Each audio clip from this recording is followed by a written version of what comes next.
Now, we know Transformers Animated is the best of all the Transformers lines. We know this. It's inarguable. Don't start. So it stands to reason that these Dinobots from Transformers Animated are the best Dinobots. Just follow the logic here. 3 dinos, 2 variants. Let's try and get this done quickly, but with respect. Now, immediately you might be crying about the lack of the other Dinobots, but please don't pretend that they are important in any way. Grimlock is of course the centerpiece, and he's very, very good. The robot mode design is everything you could want from a Grimlock. He's all beefy and spiky, with that grumpy face, full of sharp chompers, and look at his light piping. I really like his sword too. It's such a bulky weapon, so spot on for Grimlock, and that wash over the plastic is just perfect. It even has a gimmick where you put it into his hand and flames pop out. Look! Well, mine doesn't really want to work anymore, but if I press the button in with a knife, whoa, there we go. I've always liked those huge arms of his. Clearly they're actually T-Rex legs with that elbow bend there, but they're so formidable looking. Transformation's simple, not that far from pretty much every other Grimlock, and we've got this sleek, dangerous looking T-Rex mode, easily one of my favourite designs from Animated.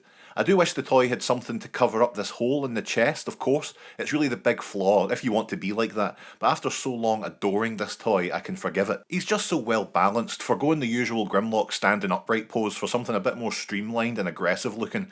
You've even got this chompy action with a button on his noggin. He's a real treat. Dinobot, enshrine this bot. Snarl is up next, and I think they're probably my favourite of the 3. I adore that squat stature of his. Look at that face, so much character smushed into a tiny space. And they look like the muscle of the group, even if they're so much smaller than Grimlock, which is an achievement in itself. When you press the buttons on his shoulder pads, little flames pop up. Isn't that something? And they come with a big space Cheeto that I added some black to years ago to bring it in line with the show designs and Grimlock's weapon. And it's nice, eh? Getting them into Dino mode's really interesting, quite involved and unique. We've got this wonderful little Triceratops at the end. Maybe? I don't know. There's nothing worse than being corrected about a dinosaur by people who know about dinosaurs. They fucking live for it. He's just so chunky and round, but also dangerous and sharp. Just look at those little legs. I'm a big fan. Swoop rounds out the group, and they're much slimmer than the dinos we've just seen. That head sculpt's wonderful, it's so arrogant and mean. Definitely not looking to be invited to your birthday party at the swimming pool. The wings, his proportions, the fun little Morningstar weapon. Maybe? I don't know, there's nothing worse than being corrected about weaponry by people who know about weaponry. You know, they live for it. It's all going towards a great toy that's superposable. And apparently Swoop's weapon can be modified to reveal spikes inside. I didn't know that. So can we do this modification? I'd like to see it. No, I'd have to unscrew it and cut things away, and who can be bothered, so nah. Transforming Swoop is very interesting because all you're really doing is bringing his chest down and the dino face up. And just a few small changes really do make a big difference. I've always appreciated that spindly pterodon mode and just how much it nails the look from the show. He's a friend.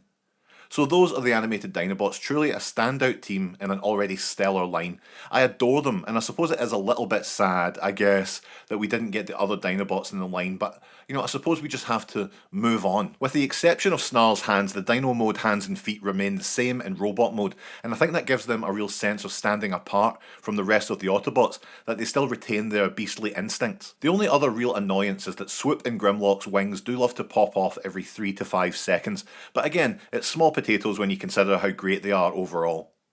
We've got 2 repaints in the Transformers Adventure line from Takara, a black and red redeco of Swoop, and Snarl becomes this lovely purple and red slug. Don't start.